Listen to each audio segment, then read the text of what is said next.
हम जो आहार लेते हैं उस आहार में मुख्य रूप से इतने कंपोनेंट्स पाए जाते हैं जिसे आहार के घटक द्रव्य कहते हैं या फूड कंपोनेंट्स के नाम से ये जाने जाते हैं। वो मुख्य क्या है? वो प्रोटीन है, कार्बोहाइड्रेट है, वसा है जिसे हम फैट कहते हैं, विटामिन है, मिनरल्स है, खनिज पदार्थ और जल। ये जो छह द्रव्य है ये हमारे लिए आवश्यक है। जो भी हम भोजन लेते हैं उन भोजन में कुछ न कुछ मात्रा में इन पदार्थों का समावेश होता है। किसी में प्रोटीन अधिक होता है, जैसे दालें। दाल में प्रोटीन अधिक होता है। कार्बोहाइड्रेट, वसा, विटामिन्स, खनिज और जल की मात्रा उसी रूप में दिखाई देते हैं। हमें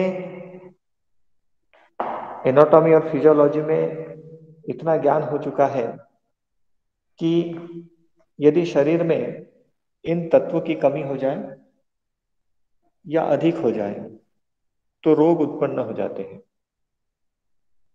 इसलिए इसकी एक उचित मात्रा का होना हमारे लिए स्वास्थ्यवर्धक है। जैसा कॉन्सेप्ट हमने ये वात पित्त कफ के विषय में देखा था कि ये संतुलन में है तो हमारे लिए स्वास्थ्यवर्धक है, और इनमें क्रम यदि व्यतिक्रम हो जाता है तो ये बीमारियों का कारण बनता है। ठीक उसी प्रकार से अ, आहार वैज्ञानिकों ने अनेक संशोधन करते हुए इसकी निश्चित मात्रा की है कि एक स्वस्थ व्यक्ति के लिए कितनी मात्रा में प्रोटीन होना चाहिए, कार्बोहाइड्रेट कितना होना चाहिए, वसा यदि ज्यादा हो जाए तो किस प्रकार से फैट शरीर में बढ़ता है, विटामिन की डिफिशियंसी से कौन कौन से रोग उत्पन्न होते हैं। ऐसे अनेक अनेक विज्ञापन हम टीवी पर देखते हैं। अब देख लीजिए, सरकार सबको कॉन्शियस करने के लिए अलग अलग प्रकार के कटआउट्स लगाते हैं, है ना। विटामिन की कमी के कारण कौन से रोग होते हैं, मिनरल्स की कमी के कारण कौन से रोग होते हैं।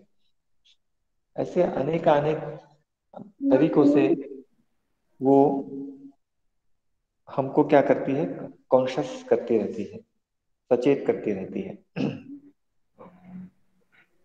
हम सबसे पहले प्रोटीन के विषय में देखेंगे। एक एक घटक को हम लेने की चेष्टा करेंगे।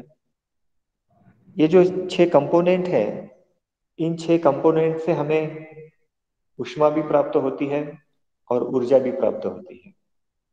शरीर की वृद्धि भी होती है और मांसपेशियों में रिपेयरिंग का भी वर्क इसमें चलता है। साथ में क्रियाओं का नियमन, हमारा मेटाबॉलिज्म है, पाचन है, पोषण है, निष्कासन है, ये क्रियाएं भी इससे ठीक मात्रा में होती है। शक्ति और ऊष्मा हमको किससे प्राप्त होती है?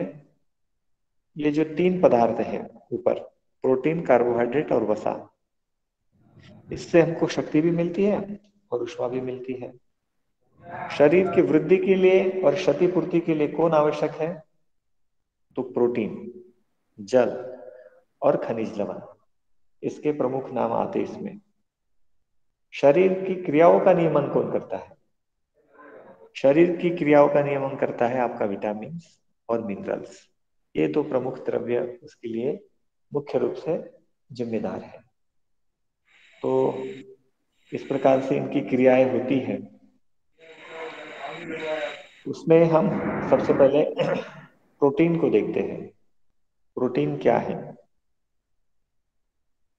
ये सब के सब पदार्थ किसी न किसी रूप में फल में है, दाल में है, मूंगफली में है और सब्जियों में है, और शरीर इसको ग्रहण करते रहता है। हम ऋतुओं के अनुसार, आवश्यकता के अनुसार इन भोज्य पदार्थों का ग्रहण करते हैं भोजन के रूप में। उसका पाचन भी हमारे शरीर में होता है, ठीक है ना। डाइजेस्टिव सिस्टम में हम पढ़ते हैं मुख्य रूप से इन तीन चीजों का पाचन, प्रोटीन, कार्बोहाइड्रेट और वसा का। प्रोटीन इसमें टूटता है, एमिनो एसिड में टूट जाता है, ठीक है। कार्बोहाइड्रेट ग्लूकोज में परिवर्तित हो जाता है। और फैट फैटी एसिड और ग्लिसरॉल में चेंज हो जाता है। ये जटिल कार्बनिक यौगिक से सरल कार्बनिक यौगिक में रूपांतरित होकर शरीर इसको पचाने, अवशोषण और निष्कासन के लायक बनता है। तो हमारा डाइजेस्टिव सिस्टम मुख्य रूप से इन तत्वों को इसी रूप में विखंडित करके इनका मेटाबॉलिज्म करके शरीर को सुसंपन्न बनाता है इसकी मदद से। उसी रूप में हम प्रोटीन को देखते हैं। प्रोटीन मुख्य रूप से शरीर की मांसपेशियों की क्या करता है, टूट फूट करता है, मरम्मत करता है, रिपेयरिंग करता है।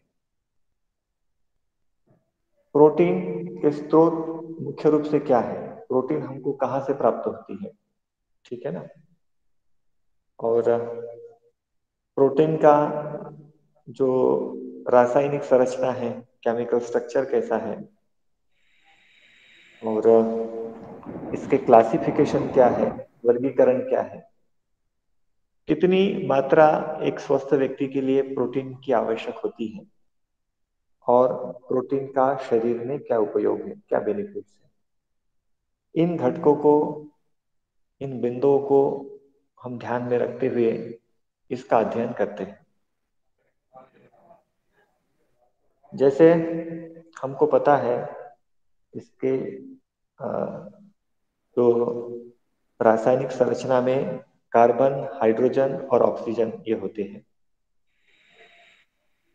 कार्बन, हाइड्रोजन, ऑक्सीजन तो कार्बोहाइड्रेट में भी होते हैं, साथ में इसमें नाइट्रोजन, सल्फर आदि से बना हुआ एक प्रकार का यह यौगिक है।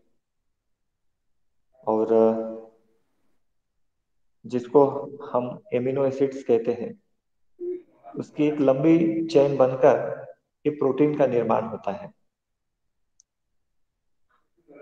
तो इस प्रकार की इसकी एक रासायनिक संघटना है। मुख्य रूप से ये जो प्रोटीन है एमिनो एसिड के रूप में होते हैं, या एमिनो एसिड के रूप में ये परिवर्तित होते हैं, ये तीन प्रकार के होते हैं। प्रथम है आवश्यक amino acid, essential amino acid. दूसरा है सेमी एसेंशियल एमिनो एसिड, और कुछ अनावश्यक एमिनो एसिड है। उसको प्रमुख रूप से एनाटॉमिकली और उसके केमिकल स्ट्रक्चर के रूप में उसको विभाजित किया है, इसके भेद है, और इसके अलग अलग टाइप है प्रोटीन के। हम ये देखते हैं मुख्य रूप से प्रोटीन हमको कहाँ से प्राप्त होता है। इसके पूर्व भी हमने आहार के रूप में इसकी चर्चा की थी कि प्रोटीन के प्राप्ति के प्रमुख साधन क्या है। भाभी प्रोटीन हमें मुख्य रूप से वनस्पतियों से भी प्राप्त होता है। वनस्पतियों में सोयाबीन है, अनाज है, दालें है, मूंगफली है, और जो सूखे मेवे हैं, ड्राई फ्रूट्स है, उसमें भी इसके प्राप्ति के प्रमुख साधन हैं। पशुओं से और जीव जंतुओं से भी प्रोटीन प्राप्त होता है। एक शाकाहारी रूप में वनस्पति से, जो हमने सोयाबीन से लेके तो मूंगफली तक के जितने भी आर्टिकल्स गिनवाए हैं, वो दूसरे मांसाहार के रूप में हमको प्राप्त होता है। दूध, पशुओं से प्राप्त होने वाला जो प्रोटीन है, वो मांस, मछली, अंडा, दूध, दूध से बने हुए पदार्थ जैसे पनीर, इनमें प्रचुर मात्रा में ये प्रोटीन उपलब्ध होता है।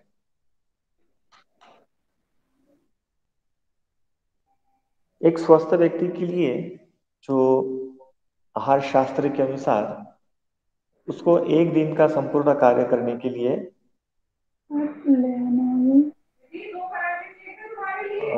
उन्होंने उसका एक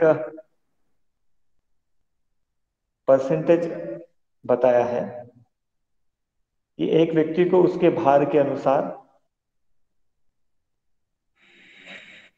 1 किलोग्राम प्रोटीन की आवश्यकता होती है।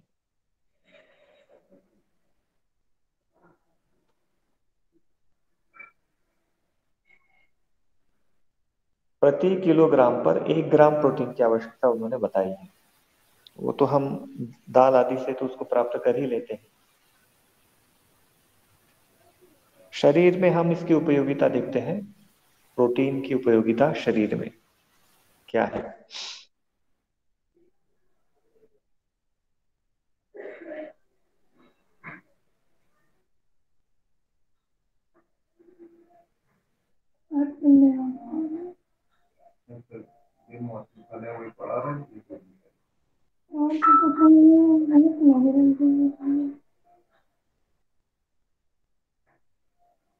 प्रोटीन शरीर की जो चयापचय क्रिया है और मुख्य रूप से 3-4 रूप में हम इसकी उपयोगिता समझ सकते हैं। एक है कि प्रोटीन हमारे आहार का मुख्य अंग होना चाहिए। दूसरा, कोशिका, मांसपेशियां और टिश्यू आदि के भोजन के रूप में भी इसको गिना जाता है। और चूंकि शरीर में निरंतर मेटाबॉलिज्म की क्रिया चलती रहती है, चयापचय निरंतर होते रहता है, उसके लिए जो क्षय होता है ऊर्जा का और मांसपेशियों को बनाने के लिए ये प्रोटीन एक शक्ति के रूप में कार्य करता है, ऊर्जा के रूप में उसको रिपेयर करने के रूप के सेंस में हमारे लिए उपयोगी है। मुख्य रूप से शरीर की वृद्धि के लिए, ग्रोथ के लिए प्रोटीन अत्यंत आवश्यक है। ये प्रोटीन के बारे में है इतना। क्योंकि प्रोटीन हमारे लिए सबसे महत्वपूर्ण घटक है, इसलिए भोजन में ऐसे पदार्थों को हमको ग्रहण करना चाहिए जो हमें प्रोटीन प्रदान करें। इसके पहले जिन पदार्थों का हमने वनस्पति और पशु जगत से प्राप्त होने वाले जो प्रोटीन है उसकी चर्चा की थी, उतने प्रोटीन अवश्य हमें ग्रहण करना चाहिए। ये प्रोटीन के उपयोगिता के विषय में थोड़ा सा बताया था। उसके बाद हम दूसरा घटक द्रव्य है कार्बोहाइड्रेट। कार्बोहाइड्रेट के को हम समझने की कोशिश करते हैं। इसका वर्गीकरण दिया है यहाँ पर कार्बोहाइड्रेट का। कार्बोहाइड्रेट मुख्य रूप से क्या है? कार्बन, हाइड्रोजन और ऑक्सीजन से मिले हुए यौगिक है।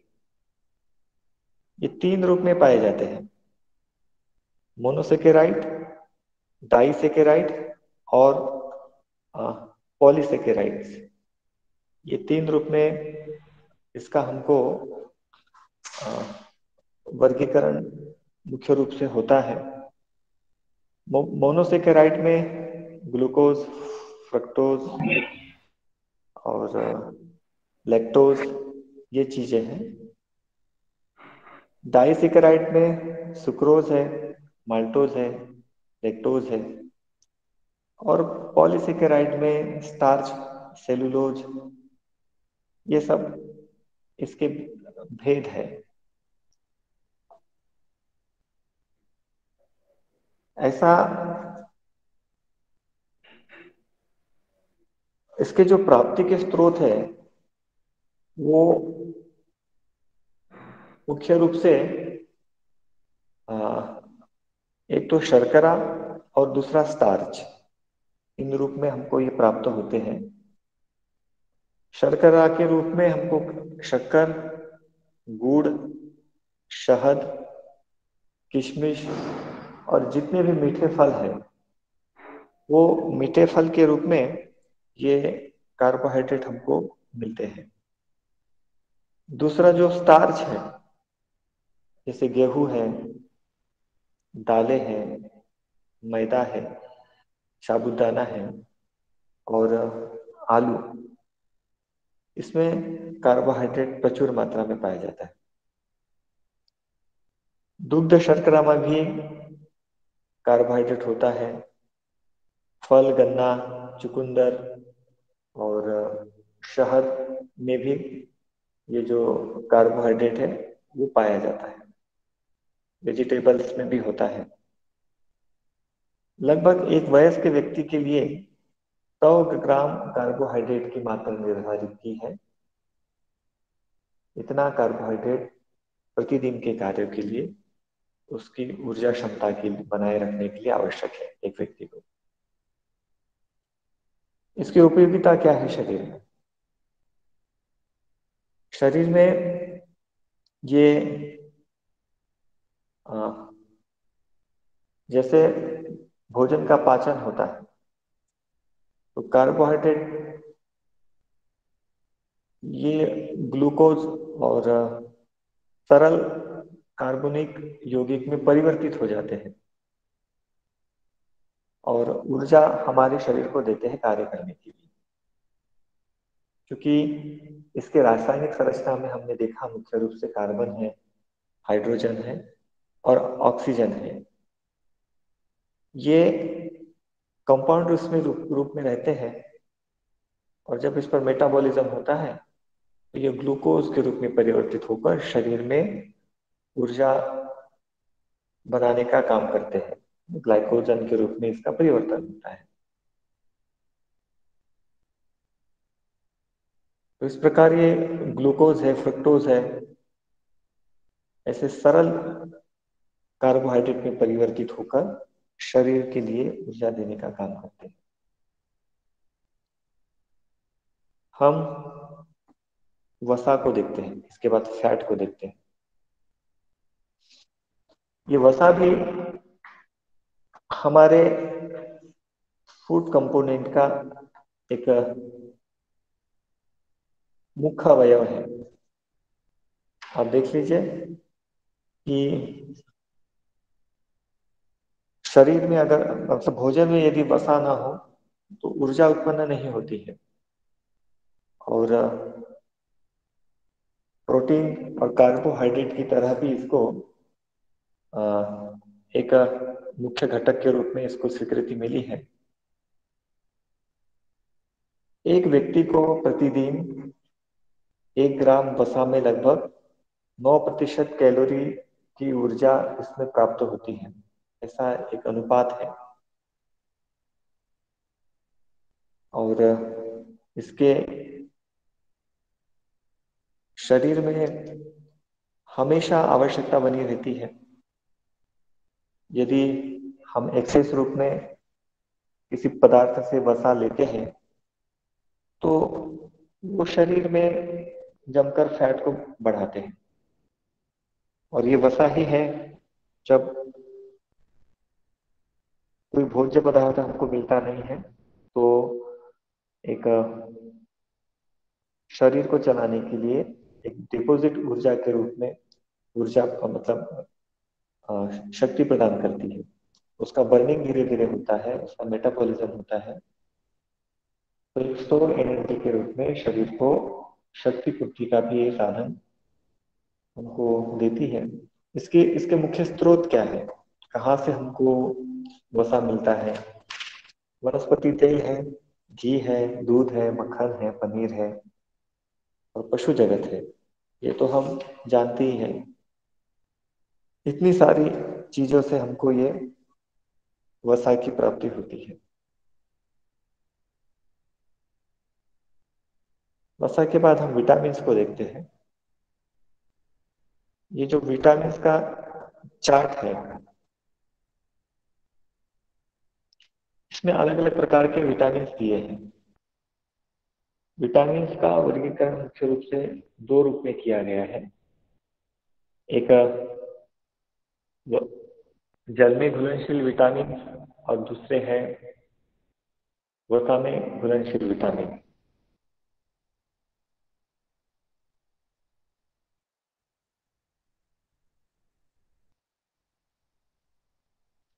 इसमें जो वसा में घुलनशील विटामिन है वो विटामिन ए है, विटामिन डी है, विटामिन ई है और विटामिन के है। जल में घुलने वाले विटामिन विटामिन बी कॉम्प्लेक्स और विटामिन सी है। ये दो ग्रुप के विटामिन है, यही जल में घुलनशील है। बाकी सभी विटामिन है वो फैट सॉल्युबल विटामिन की श्रेणी में आते हैं। हम देखते हैं कि विटामिन हमारे शरीर में किस प्रकार का कार्य करती है। इसमें कुछ विटामिन दिए हैं, जैसे विटामिन ए को रेटिनॉल कहते हैं, ये हमारे आंखों के लिए है। विटामिन बी वन को थायमिन कहते हैं, इसकी कमी से बेरी बेरी रोग उत्पन्न हो जाता है। बी टू है, बी थ्री है, बी फाइव है, बी सिक्स है, ये सभी किसी न किसी बीमारी का कारण बनते हैं।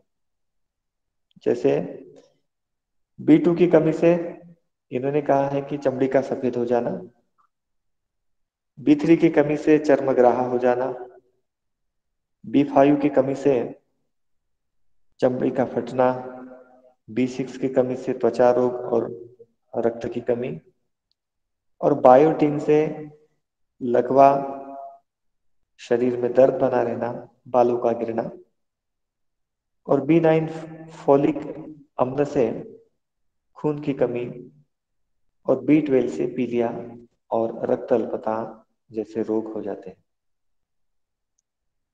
उसी प्रकार ये जो फैट सोल्युबल विटामिन है, विटामिन सी और ये विटामिन जल में घुलनशील विटामिन विटामिन सी है। विटामिन सी के अनेक स्रोत है जिससे हम विटामिन सी प्राप्त करते हैं। जितने भी साइट्रस फूड है ये सब विटामिन सी होता है, और ये शरीर में रोग प्रतिरोधक शक्ति निर्माण करता है, शरीर की सफाई करता है, टॉक्सिक मैटर को बाहर निकालता है। तो खट्टे फल, सब्जियां आदि में प्रचुर मात्रा में ये विटामिन सी पाया जाता है। मुख्य रूप से आंवला में विटामिन सी की प्रचुर मात्रा होती है।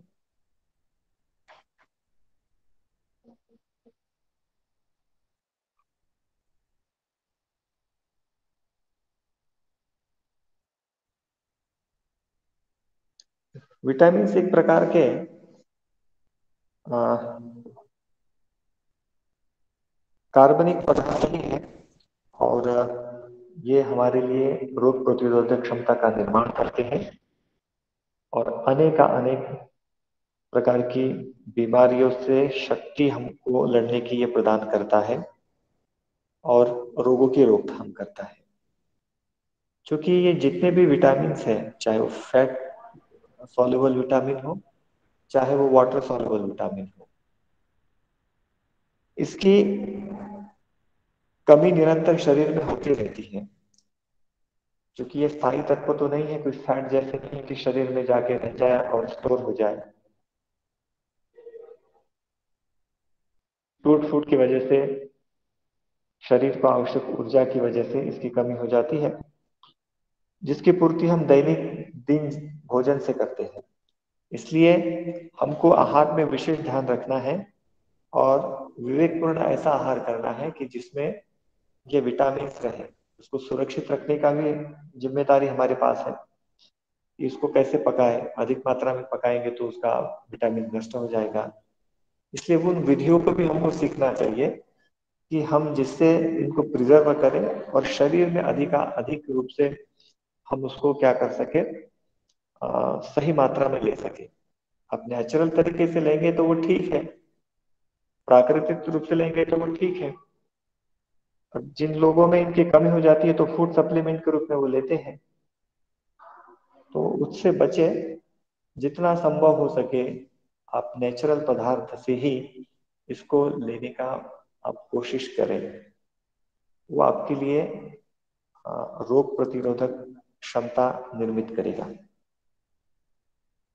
हम आगे का देखते हैं। खनिज लवण के बारे में देखते हैं कि ये मिनरल्स क्या है और मिनरल्स हमें किस प्रकार से स्वस्थ रख सकते हैं। बंद कर दीजिए। तो मुख्य रूप से जो मिनरल्स हैं वो ये 5 प्रकार के दिए हैं।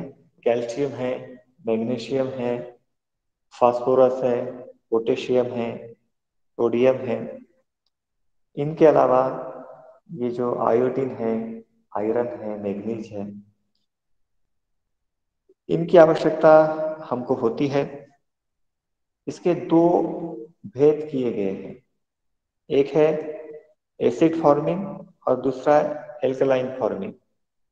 जैसे एसिड फॉर्मिंग में आते हैं फास्फोरस, सल्फर और क्लोरीन, और एल्कलाइन फार्मिंग में आते हैं कैल्शियम, पोटेशियम, सोडियम और मैग्नीशियम। ये सारी चीजें इसके भेद किए गए हैं अम्ल और क्षार के रूप में। इसके प्रमुख स्रोत हरी सब्जी, जितनी भी हरी सब्जियां होती हैं उनमें ये खनिज लवण प्रचुर मात्रा में पाए जाते हैं। फल है, उसमें भी भरपूर मात्रा में ये खनिज लवण होते हैं। दूध तो दूध को तो कंप्लीट फूड कहा गया है।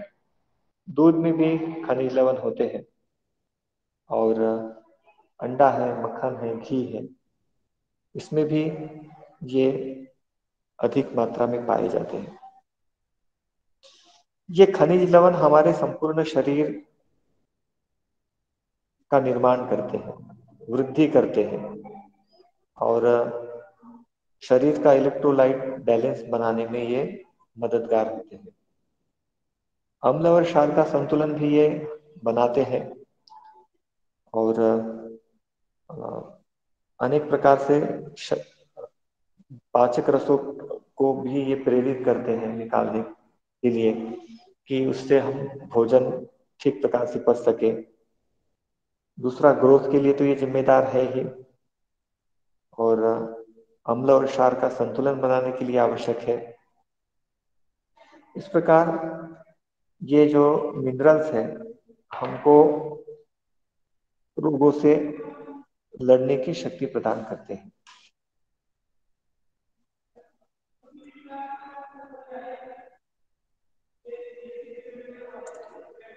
ये जो मिनरल्स है ये आ,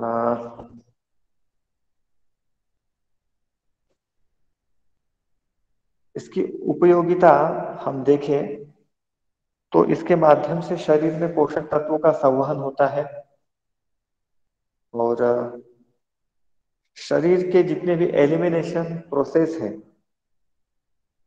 उसके लिए भी आवश्यक है। जैसे जल वगैरह है, हम उषापान का जो हमने दिन क्रम में वर्णन किया था कि उषापान किस प्रकार से टॉक्सिक मैटर को बाहर निकालता है, तो उस रूप में भी हम इस खनिज लवण के रूप में ये जल का प्रयोग हम बता सकते हैं। ठीक है, एक लिक्विड फॉर्म में।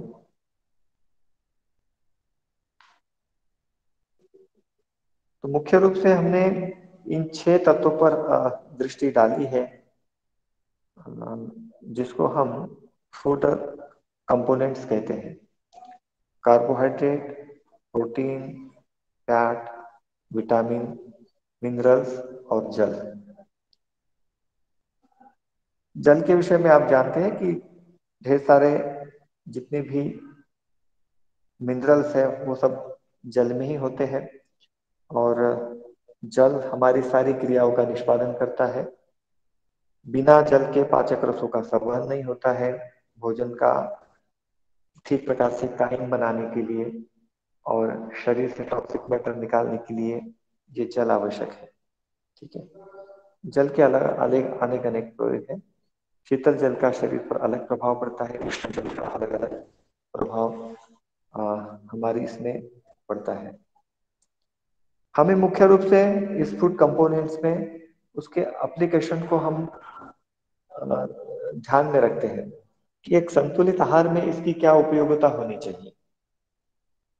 मुख्य रूप से हमने इसके गुणधर्म जान लिए कि कार्बोहाइड्रेट हमको ऊर्जा प्रदान करता है, प्रोटीन शरीर में रोगों की मरम्मत करता है, फैट से भी हमको शक्ति प्राप्त होती है, विटामिन से अनेक अनेक रोगों को लड़ने के लिए हमको जीवनी शक्ति प्राप्त होती है। मिनरल्स हमारा शारीरिक मानसिक स्वास्थ्य और अम्ल क्षार बैलेंस बनाए रखता है। और सभी शरीर में जितनी भी क्रियाएं होती हैं चयापचय की, उसको बनाए रखने के लिए और एलिमिनेशन की प्रोसेस को ठीक रखने के लिए जल हमारे लिए आवश्यक है। हमें एक संतुलित आहार में किस प्रकार इन भोजन पदार्थों को हमको लेना चाहिए, उसकी भी उसका भी हमको विवेक होना चाहिए, है ना। क्योंकि मुख्य रूप से है इसका एप्लीकेशन कि एक व्यक्ति है कि ऐसे इसमें योग थेरेपी के रूप में भी एक टॉपिक है आगे कि डाइट किस प्रकार एक थेरेपी के रूप में काम करता है। ये उसके एप्लीकेशंस के रूप में है। यदि ये भोजन में तो ये घटक द्रव्य उपस्थित रहेंगे, तो हमें किस प्रकार किसी व्यक्ति के लिए या किसी पेशेंट के लिए या किसी रुग्ण के लिए डाइट का कंस्ट्रक्शन करना है, उसका डाइट चार्ट किस प्रकार का होना चाहिए, एक आदर्श डाइट चार्ट को हम फॉलो करते हुए किस प्रकार हम बीमारियों को रोक सकते हैं। क्योंकि बार बार एक ही चीज की चर्चा होती है कि आहार से क्या होता है, हमारा मन शरीर बनता है ना। और हमारा संपूर्ण निर्माण आहार से ही हुआ है। निसर्गोपचार आहार को ही औषधि के रूप में मानती है, फूड इज और मेडिसिन के रूप में वो संबोधित करती है। क्योंकि आप जितने भी शास्त्र पढ़ेंगे उसमें आहार को औषधि के रूप में वर्णित किया गया है कि इस आहार को हम किस दृष्टिकोण से लें, तो एक औषधि रूप में इसको लेना चाहिए। ऐसा नहीं कि स्वाद लगे तो खूब खा लिया और जो बेस्वाद लगता है जिसमें रुचि नहीं उसको ग्रहण ही ना करें। इसलिए आहार को हमारे यहाँ औषधि की संज्ञा दी गई है।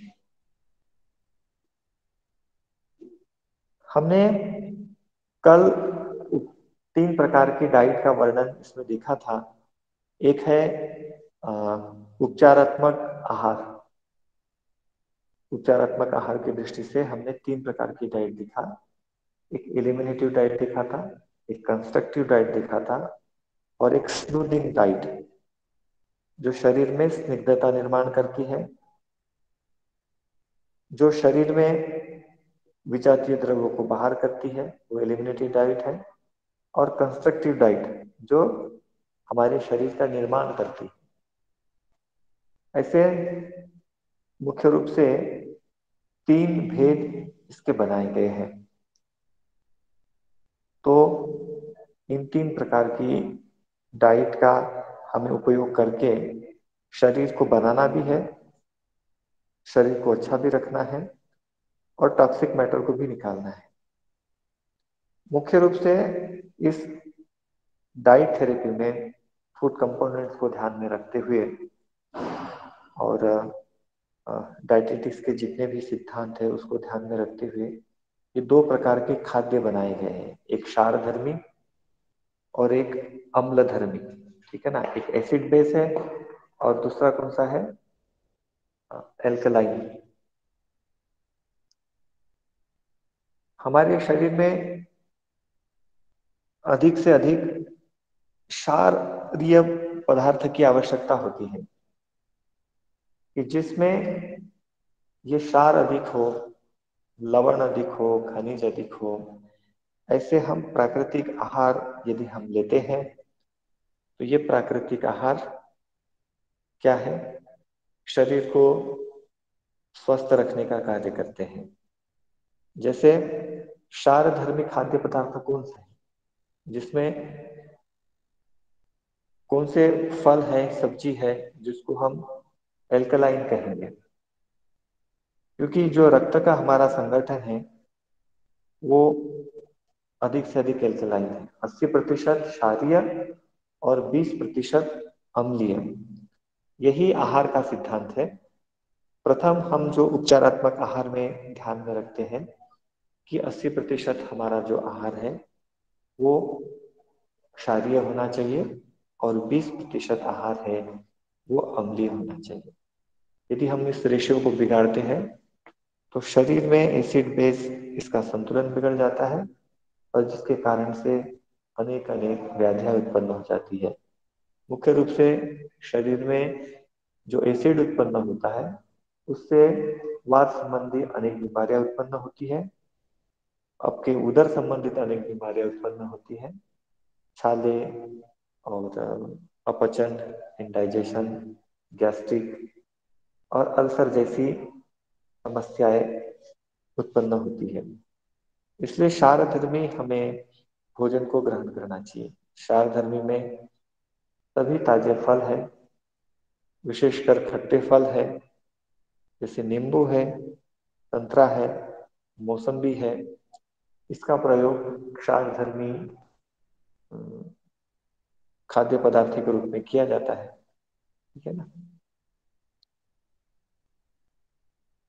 हरे हरी चीज जो पकी नहीं है, हरी है, वो भी सारधर्मी के रूप में आती है। ठीक है ना? मूली है, प्याज, शहद, गुड़, किशमिश, गाजर, सलाद, चना, मटर।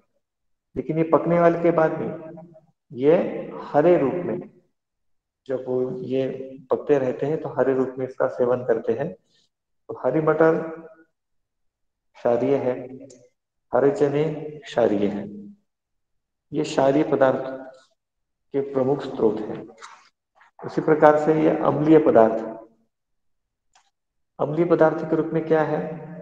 जितने भी डेयरी आइटम्स हैं वो सब अम्लीय पदार्थ के रूप में आते हैं। दूध से बनी हुई, दूध तो क्षारीय है, ठीक है ना? कच्चा दूध क्षारीय है।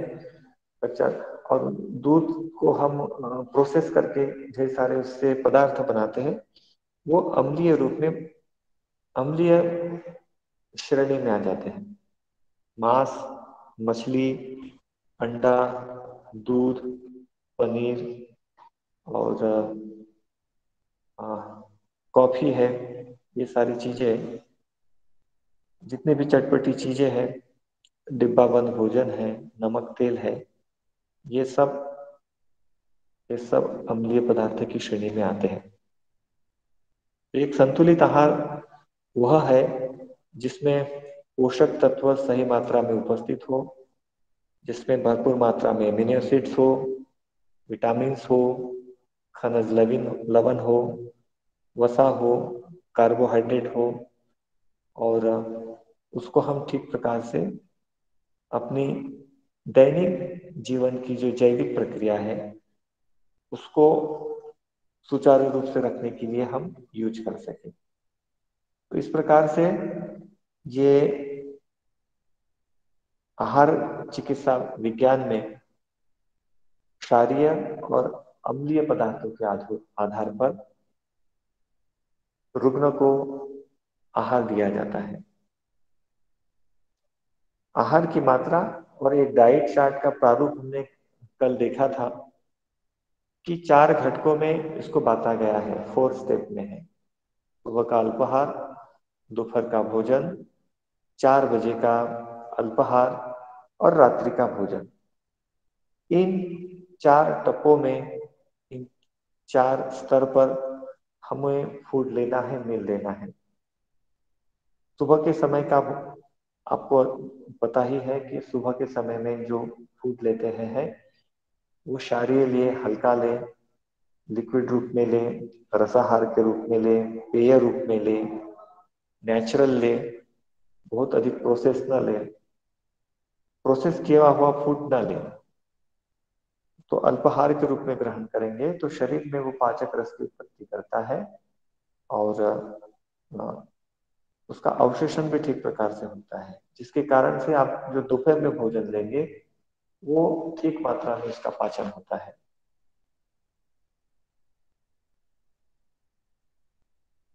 तो इस रूप में भोजन तालिका को हमको बनाना भी है, और उसको पेशेंट को उसके अनुसार हमको निर्धारित करके अ, देना भी है। अब होता क्या है कि ये जब हम चार्ट बनाते हैं, उसको फॉलो कराने की जिम्मेदारी भी हमारी है। शुरुआत में इसमें कठिनाई जाती है, परंतु उसके अनुसार अपने आप को ढाल ले, प्रचंड संकल्प शक्ति के आधार पर उसको हम फॉलो करेंगे तो निश्चित तौर पर वो हमारे लिए एक सुधारात्मक कार्यक्रम अ, की श्रेणी में रखकर काफी परिवर्तन लाता है। हम एक उदाहरण के माध्यम से इसको समझते हैं। जैसे कोई अस्थमा का पेशेंट है, अस्थमा के पेशेंट के लिए हमारा आहार का नियोजन किस प्रकार होगा, है ना? क्योंकि डाइट एज ए थेरेपी के रूप में मैंने बताया है कि किस प्रकार से आहार हमारे लिए एक औषधि के रूप में कार्य करता है। तो हम ये जो अस्थमा का पेशेंट है उसके ऊपर हम उसको अप्लाई करके देखते हैं कि यौगिक दृष्टिकोण से और हमारे आहार शास्त्र की मान्यता के अनुसार एक अस्थमा के पेशेंट को किस प्रकार का पथ्य आहार है और अपथ्य आहार है। पहले हम इस पर चिंतन करते हैं कि उसने क्या खाना चाहिए और क्या नहीं खाना चाहिए। वैसे पदार्थ जो उसके शरीर में ऊष्मा उत्पन्न करते हैं, कफ की निवृत्ति करते हैं और अधिक कफ का सिक्रेशन नहीं करते हैं, ऐसे पदार्थों को लेना चाहिए। ठीक है। और कौन से पदार्थ छोड़ना चाहिए? जो बहुत अधिक मीठे हो, रसेदार हो, जो शरीर में कफ बनाते हो, कफ के साथ शरीर के पाचन को बिगाड़कर कॉन्स्टिपेशन करते हो, क्योंकि उसके वजह से भी कफ बाहर निकल जाता है, निकलता नहीं है, शरीर में रुका रहता है। तो कफ वर्धक पदार्थों का हम सेवन न करें, खट्टे पदार्थों का सेवन न करें, वो कफ को बढ़ाते हैं। क्योंकि कफ अस्थमा का दुश्मन होता है, उसके वजह से वो प्रॉपर श्वास ले नहीं पाता, श्वास लेता है तो छोड़ नहीं पाता, और जो उसका मेटाबॉलिज्म है वो गिर जाता है, उसकी अग्नि मंद हो जाती है। मंद अग्नि होकर उसका संपूर्ण पाचन मंद हो जाता है और भोजन को पचा नहीं पाता है, जिसके कारण पूरे शरीर में टॉक्सिन बढ़ जाता है। वो कफ हमेशा बना रहता है।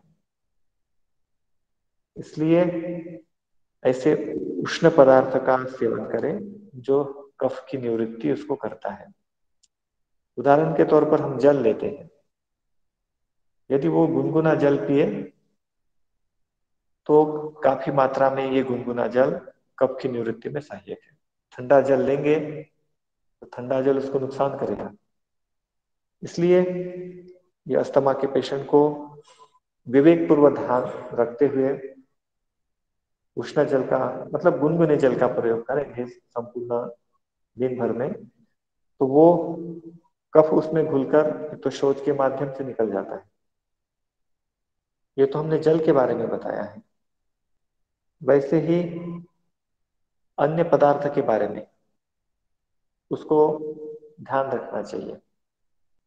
वो ऐसी सब्जियां ले जो कफ की निवृत्ति करती हो, मौसम के अनुसार कफ वर्धक पदार्थों को छोड़कर वो पथ्य कारक भोजन लेंगे तो निश्चित तौर से वो उसको लाभ मिलेगा। और साथ में पेट को खाली भी रखना है। इसका भी ध्यान रखकर ही हमें उसके आहार तालिका का निर्माण करना है। जितना पेट खाली रहेगा उतना वो श्वास प्रश्वास ठीक से कर पाएगा, भोजन को पचा पाएगा। अधिक भोजन तो उसको नुकसान करेगा, कम भोजन नुकसान नहीं कर सकता है। इसलिए आहार और जो भूखे रहने की मतलब हमने कुछ नहीं खाया कमजोरी आ जाएगी, अपने आहार से कुछ कम भोजन करने की आदत को डेवलप करना पड़ेगा। ये ऐसी अच्छी आदत ही है जो उसके रोग की रोकथाम कर सकती है। अन्यथा हम कितने भी औषधियां लेंगे, कितने भी काढ़े लेंगे, तो वो शरीर तो ठीक लगेगा लेकिन स्थिति ज्यों की त्यों बनी रहेगी और शरीर की स्थिति और बद से बदतर होती जाएगी। इसलिए उपचारात्मक दृष्टिकोण से आहार में इस प्रकार से विवेकपूर्ण परिवर्तन करके हम इन बीमारियों की रोकथाम कर सकते हैं। उसी प्रकार अन्य अन्य बीमारियों के रूप में भी हम इसको समझ सकते हैं, आहार के इसको ऋतु के अनुसार तो हमको आहार लेना ही है। तो इस मुख्य रूप से इन घटक द्रव्य के माध्यम से हमें इस प्रकार विवेक को ध्यान में रखते हुए आहार को ग्रहण करना चाहिए।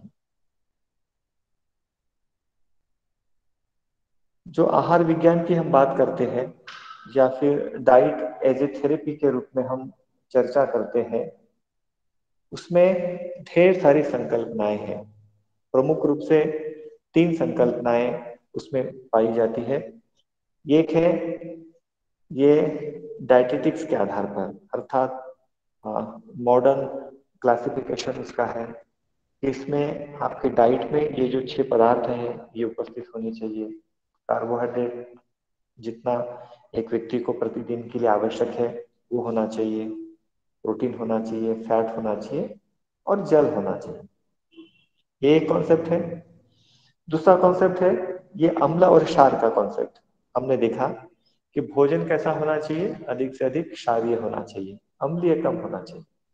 ठीक है, ये हमारा भारतीय कॉन्सेप्ट है। और मॉडर्न डायटेटिक्स आहार शास्त्र भी इससे अ, साम्यता रखता है। इस प्रकार के आहार लेने के लिए वो प्रेरित करते हैं। निसर्ग उपचार भी इस प्रकार के आहार की बात करता है। फिर हम आयुर्वेद का दृष्टिकोण इसके ऊपर समझते हैं कि उपचारात्मक या डाइट थेरेपी के रूप में या आयुर्वेद की क्या मान्यता है। इसके ऊपर हमने कल भी चिंतन किया था और उसके पूर्व भी चिंतन किया था कि तीन चार चीजें हैं जिसको हम विवेक ठीक रूप से पालन करेंगे तो ये अ, हमारे लिए औषधि का जैसा कार्य करती है। पहला है पथ्य और अपथ्य भोजन। ठीक है ना, जैसे अम्लीय और क्षारीय भोजन के रूप में हमने चर्चा की थी निसर्ग उपचार में, वैसे ही इसमें पथ्य और पथ्य भोजन यही बात कही गई है कि जो आपको सूट होता है, जो आपकी प्रकृति को अनुकूल होता है, वही भोजन आप उचित मात्रा में करें। और जो भोजन नुकसान करता है उसको कभी कभी ले या छोड़ दे। तो पथ्य और अपथ्य भोजन के रूप में। फिर आहार के युग्म के रूप में कि किस प्रकार से विरुद्ध आहार ग्रहण नहीं करना चाहिए, ये दूसरा हम इसमें ध्यान में रखते हैं। तीसरी उसकी मात्रा के रूप में, फिर काल के रूप में, ऋतुओं के रूप में,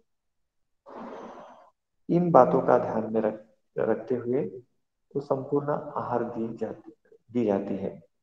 साथ में उपवास भी दिया जाता है, लंघन ऐसा नहीं हर दिन आहार आहार लो। एक दिन कम अन्न भी ले, एकल आहार पर रहे, पानी पर रहे, सब्जियों पर रहे, फलों पर रहे, तो शरीर ठीक प्रकार से शरीर की ये जो क्रियाएं हैं ठीक प्रकार से होती है, और संपूर्ण शरीर भोजन के पाचन के लिए व्यवस्थित अपने आप को ठीक कर लेता है, अपने आप को वो तैयार कर लेता है, फिर से वो ऊर्जा प्राप्त कर लेता है। क्योंकि जो एनर्जी इन भोजन पदार्थों को पचाने में लगती थी, वही एनर्जी उस खालीपन में, कम आहार की दिन, वो शरीर से जितने भी टॉक्सिक मैटर है उसको निकालने में लगती है। ये हमारे अ, आहार शास्त्र का मूल कॉन्सेप्ट है। इसलिए एलिमिनेटिव डाइट में इस प्रकार के आहार का प्रबंधन दिया जाता है। उसे लेग्जेक्टिव डाइट कहते हैं, है ना। ऐसे पदार्थ ढेर सारे हैं जो शरीर से टॉक्सिक मैटर को बाहर निकालते हैं। उसके ऊपर भी हमने चर्चा की है, कौन से फल हैं, कौन से रसाहार है, और कौन सी सब्जियां हैं। जैसे पानी वाली सब्जियां, ये शरीर में खनिज लवण को भी बनाए रखती है और पानी की पूर्ति भी करती है, और रेचक होती है। इसलिए शरीर से मल को बांधकर शरीर से बाहर निकालती है। तो इतने सारे पदार्थ हैं जिसका उपयोग करते हुए हमको आहार ग्रहण करना चाहिए। ये आयुर्वेद का दृष्टिकोण हमने देखा है। हम अब देख रहे हैं योग का दृष्टिकोण, ठीक है ना। योग के दृष्टिकोण के हिसाब से कैसी डाइट होनी चाहिए, क्योंकि हमने ये भी बात समझी है कि योग, निसर्ग उपचार और आयुर्वेद तीनों एक ही कॉन्सेप्ट पर कार्य करते हैं। मुख्य रूप से योग में जो आहार का वर्णन किया गया है वो वृत्ति निरोध के रूप में किया गया है, साधना के पर्पज से किया गया है। और जो मन में या चित्त में स्थिरता लाते हैं, मांसपेशियों को मजबूत बनाते हैं, इस रूप में उन्होंने आहार को, आहार पर बल दिया है साधना के पर्पज से, है ना। मानसिक स्वास्थ्य को ध्यान में रखकर उन्होंने उस पर बल दिया है। उसको हमने देखा है सात्विक, राजसिक और तामसिक आहार के रूप में। तो वहां पर तो मूल उनकी संकल्पना यही है, यदि किसी का भोजन राजस और तमस से युक्त है तो धीरे धीरे इनको छोड़कर वो तामसिक आ जाए, सात्विकता में आ जाए, स्थिर हो जाए ज्ञान में। इस दृष्टिकोण से वो कि आहार लेने की चेष्टा करता है, मतलब बताता है कि ऐसे द्रव्य या ऐसे भोजन जो शरीर में विकार उत्पन्न न करे, वायु उत्पन्न न करे, कफ उत्पन्न न करे, ऐसे पदार्थों को त्याग दे। ऐसे पदार्थ जो जलन उत्पन्न करे और क्रोध को उत्पन्न करे, काम को उत्पन्न करे, शरीर में चंचलता बनाए, आलस्य, प्रमाद जिन भोजन पदार्थों को लेने से आता है, उनका उन्होंने सर्वथा निषेध किया है। साथ में योग ने यह भी बताया है कि आहार के प्रति हमारा दृष्टिकोण कितना आदरणीय होना चाहिए। इसलिए शुचिता पूर्वक ही उन्होंने अ, उसको ग्रहण करने की बात की है। इसकी संपूर्ण चर्चा हमने की है। तो मूल रूप से अगर योग का आहार के प्रति वैज्ञानिक दृष्टिकोण हम समझे, तो ये जो हमने अभी तो देखा है, यही वैज्ञानिक दृष्टिकोण योग का है। योग योग विद्या भी यही कहती है कि भोजन को अपनी क्षमता के अनुसार ग्रहण करें, पेट को खाली रखें, तो स्निग्ध मधुर आहार का वर्णन मतलब आहार ले, और षड्यस युक्त आहार ले, ऐसा भी वो बोलते हैं। अर्थात जो आयुर्वेद का दृष्टिकोण है लगभग वही इसका दृष्टिकोण है। तो इस रूप में हमने भोजन के घटक द्रव्य और उससे शरीर में क्या उसकी उपयोगिता है, उसके प्राप्ति के स्रोत क्या है, किन किन पदार्थों में ये उत्पन्न वो तब पाया जाता है, और किस प्रकार हम एक डाइट डाइट चार्ट के रूप में आयुर्वेद योग निसर्ग उपचार एज ए थेरेपी के रूप में हम उसका प्रयोग कर सकते हैं। यदि इसके ऊपर किसी के कोई प्रश्न हो तो वो पूछा जा सकता है।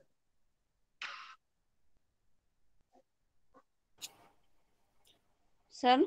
हाँ बताइए। सर, आयुर्वेद के आधार पर जो डाइट के प्रकार बताए थे उसको रिपीट कर दीजिए। नहीं, ऐसे कोई उन्होंने उसका वर्गीकरण नहीं है। उन्होंने डाइट को तो एक विशाल रूप में परिभाषित किया है। जैसे हमने बताया कि आयुर्वेद का मूल चिंतन है रस के आधार पर, ठीक है ना, कि मधुर, अम्ल, लवण, कटु, तिक्त, कषाय, ये 6 रस प्रत्येक पदार्थ में पाए जाते हैं। उस रस का शरीर पर अलग अलग प्रभाव होता है, ठीक है ना। अम्ल का अलग प्रभाव पड़ता है।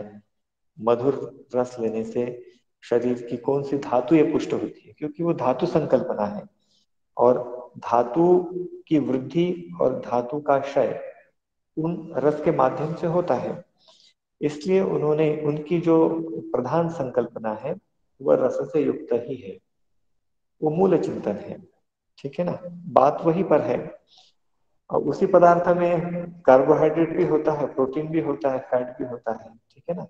आधुनिक रूप से हम विटामिन की चर्चा करेंगे कि हमने ये पदार्थ लिया है, घी लिया है, ठीक है ना। तो देखिए इसमें हम पुरातन चिंतन और नए चिंतन कैसे करते हैं। हमने घृत लिया है, घृत में क्या होता है, विटामिन होते हैं, है ना। विटामिन ए भी होता है, फैट भी होता है, प्रोटीन भी होता है, ढेर सारी चीजें होती है। वो हील भी करता है ना? वो मसाज के रूप में भी काम आता है, वो खाने के रूप में भी काम आता है, वो पूजा के रूप में भी काम आता है, और वो शिव धारा के रूप में भी काम आता है। अलग अलग यूज घी के हैं, ठीक है। तो पित्त शांत करने के रूप में उसका उपयोग करते हैं आयुर्वेद के दृष्टिकोण से। तो मॉडर्न के हिसाब से हम इस फूड कंपोनेंट के हिसाब से विचार करेंगे, ठीक है। पहली संकल्पना की क्या थी, अरे नहीं, ये घी ज्यादा नहीं खाना है, इतना ही घी आवश्यक है, इतने ग्राम घी एक स्वस्थ व्यक्ति के लिए आवश्यक है। आ, अभी उन्होंने अपनी मान्यता बदल दी। आहार शास्त्र ने वो कहते हैं कि प्रतिदिन व्यक्ति को घी खाना चाहिए। घी से क्या होता है, वात का नाश होता है। घी से क्या होता है, पूरे बॉडी में लुब्रिकेंट होता है। तो हमारे शरीर में जितने भी जॉइंट्स है, अ, उसको ठीक रखने के लिए, उसको ठीक प्रकार से हेल्थ बनाए रखने के लिए, क्योंकि 40 के बाद वैसा ही हमारा मेटाबॉलिज्म कम हो जाता है, शरीर में टूट फूट की समस्या अधिक होती है, प्रोटीन कम हो जाता है। तो अ, जितने भी फ्लूइड है वो सूख जाते हैं। तो उसको ठीक प्रकार से रखने के लिए, उसके रिपेयरिंग के लिए और स्निग्धता बनाए रखने के लिए उन्होंने घी का कॉन्सेप्ट रखा है। ये तो हमारे यहाँ तो घी कभी मान्यता मतलब नहीं किया है मना। तो इस प्रकार वो चिंतन करते हैं। मैंने आधुनिक चिंतन बताया आपको, नए चिंतन। इसलिए ऐसा कोई उनका सिद्धांत नहीं है। मूल सिद्धांत ये है, एक रस के आधार पर हमने आपको बताया है आयुर्वेद के दृष्टिकोण से। दूसरा है गुण के आधार पर, कि क्या इन दो पदार्थों के गुण मिलते हैं। अगर दोनों के गुण मिलते हैं और दोनों को वो एक दूसरे को पोषित करते हैं तो वो हमारे लिए आवश्यक है। मतलब वो हमारे लिए स्वर्ण स्वर्ण योग हम कहते हैं ना, कि बिल्कुल ये तो आ, उसके ऊपर सोने पे सुहागा करके है। तो उसका कॉम्बिनेशन इस प्रकार से एक स्वर्णकारी योग के रूप में हमको फायदा करेगा, ठीक है। और कोई प्रश्न हो तो पूछे जा सकते हैं। सर, घी का जैसे बताया आपने, तो इसको मॉडर्न में बताया, इसमें विटामिन ए, फैट, प्रोटीन ये सब होता है। और आयुर्वेद के हिसाब से जैसे रस का है, तो ये रस में किस में आएगा? मधुर, अम्ल, लवण, कटु, तिक्त, रसायन, ये तीन 6 चीजें बताई थी आपने ना। तो हाँ घी देखिए, किस में आएगा? हाँ आपने अच्छा प्रश्न पूछा और काफी गहरा है। ये कटु में तो होता नहीं है, आप स्वाद में बता सकते हैं, कटु नहीं है। ये हम्म। तिक्त भी नहीं है, जी ये सर। कषाय भी नहीं है, जी। ये मधुर रस की श्रेणी में आता है, ठीक है ना। Okay, thank you sir.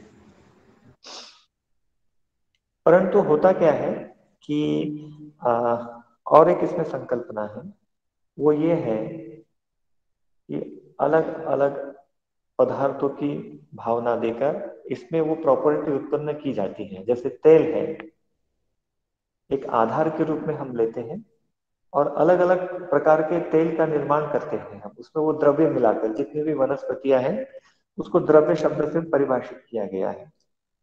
तो उसके काढ़े बनाकर उस प्रकार हम तेल वात शामक बनाते हैं, है ना।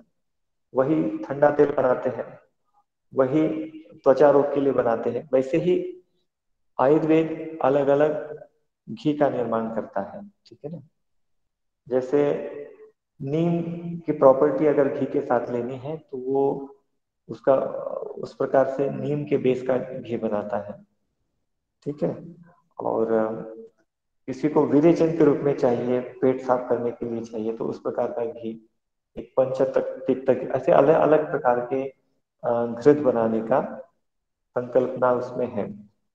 मुख्य रूप से एक प्रधान औषधीय द्रव्य के रूप में घृत को लेकर वो अलग अलग द्रव्यों के उसमें गुण डालकर उस रूप में वो कषाय रूप में भी उसका प्रयोग कर सकते हैं। आपने जो प्रश्न पूछा था ना, तो मुख्य रूप से उसका तो मधुर ही उसका ये है।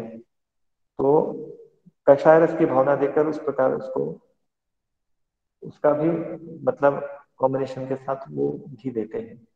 जैसे त्रिफला घी है, आपने नाम सुना होगा त्रिफला घी का प्रयोग। ये बनते हैं अलग अलग कंपनियां जो ट्रेडिशनल रूप से निर्माण करती है, वो उसको बनाती है। चाहे वो बैद्यनाथ हो, चाहे वो गुरुकुल कांगड़ी हो, वो अलग अलग बनाते हैं इसको। Thank you sir.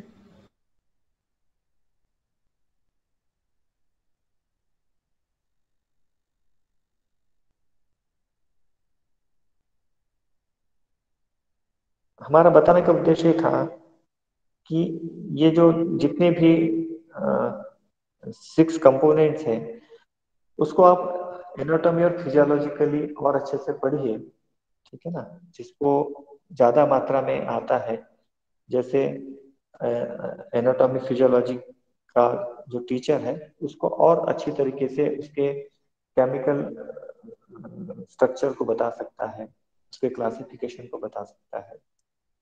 तो एक नॉलेज पॉइंट ऑफ व्यू से आप उसका और अध्ययन करें, और अधिक मात्रा में जो अध्ययन करना है इसके प्राप्ति के स्रोत के आधार पर, इसके एप्लीकेशन के आधार पर आप उसका प्रयोग करें। जैसे कार्बोहाइड्रेट के क्या एप्लीकेशन है, डिजीज में किस प्रकार देना है नहीं देना है, इस प्रकार ये, अर्थात अगर एनाटॉमी फिजियोलॉजी की भाषा में देखें कि इसकी फिजियोलॉजी का आपको ज्यादा से ज्यादा अध्ययन करना चाहिए, इसकी क्रियात्मकता का।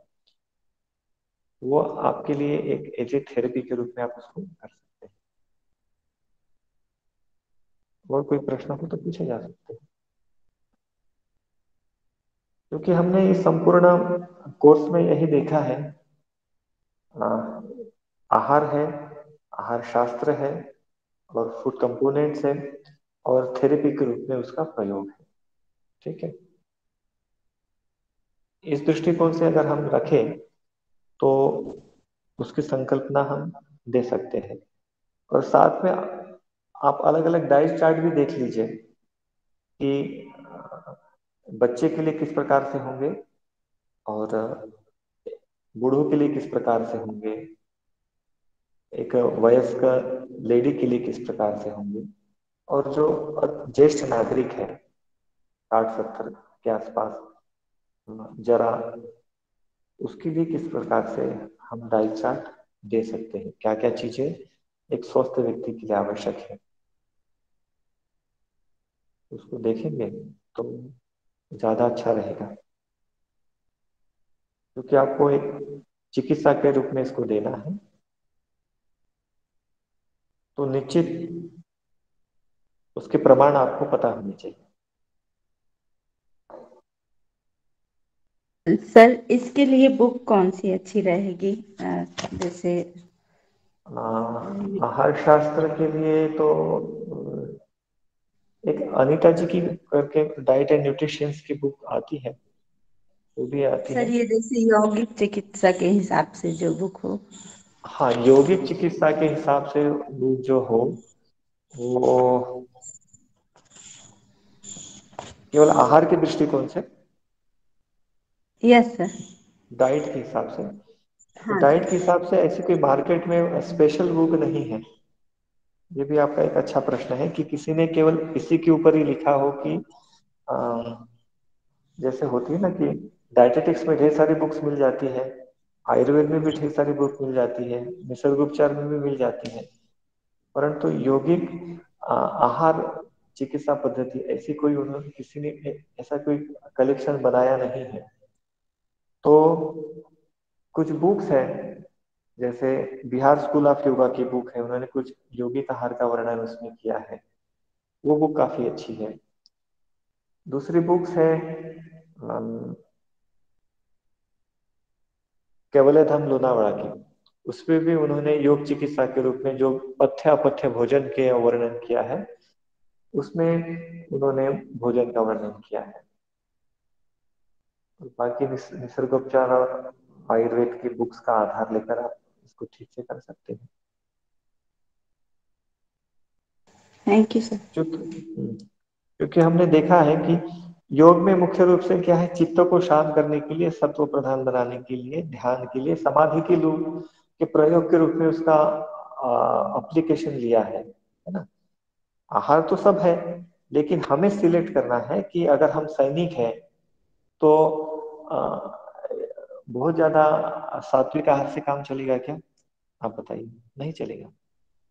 उसके लिए उसको सभी चीजों की आवश्यकता है, उसको स्किल की भी आवश्यकता है, उसको रजोगुण की भी आवश्यकता है, उसको क्रोध की भी आवश्यकता है, और उसको शांत रहने की भी आवश्यकता है, अपने इमोशंस को संतुलन की भी आवश्यकता है।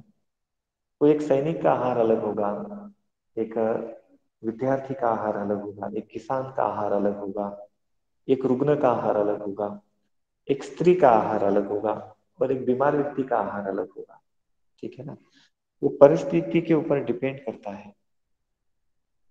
हमने तो जहां तक मैंने पढ़ा है, मेरा अध्ययन है, योग के जितने भी ग्रंथ हैं, आप चाहे गीता पढ़ लीजिए, उपनिषद पढ़ लीजिए, कुछ उपनिषदों में आहार का वर्णन है, जैसे योग प्रधान जो उपनिषद है उसमें है। और चाहे आप योग वासिष्ठ पढ़ लीजिए, उसमें जो आहार की संकल्पना दी है वो रुकियों के निरोध के रूप में, ध्यान धारणा के रूप में, है ना। योग का उद्देश्य वही है कि हम कैसे मन को एकाग्र करें, और मन को एकाग्रता के लिए सत्व की आवश्यकता होती है, इसलिए सत्व गुण को बढ़ाएं। मतलब ध्यान और समाधि के रूप में ही उन्होंने आहार का अधिक से अधिक वर्णन किया है कि दोष न बढ़े, मन में चंचलता उत्पन्न न हो, रोग नहीं आए, और शरीर को कार्य करने के लिए ऊर्जा मिल सके। इतना ही उनका कॉन्सेप्ट है। तो उस कॉन्सेप्ट के साथ ये सारी चीजें विवेकपूर्ण हमको मिलाकर उसका उपयोग कर लेते हैं, है ना। क्योंकि परिस्थितियां बदली हैं। अगर उतना ही हम आहार का वर्णन करें, खिचड़ी का, ये फल का, ये शाक का, कितने लोग ग्रहण कर पाएंगे? आधे लोग तो इसी के रूप में बीमार हो जाएंगे कि मुझे भोजन नहीं मिला, क्या मेरी उसमें वृत्ति है। तो समय के साथ उसमें परिवर्तन करना पड़ेगा हमको, क्योंकि हम यहाँ फिट व्यक्ति को नहीं दे रहे ना, एक ऐसे व्यक्ति को दे रहे हैं जो उसको ठीक प्रकार से अपनाकर अपना हर प्रकार से कल्याण साध सके।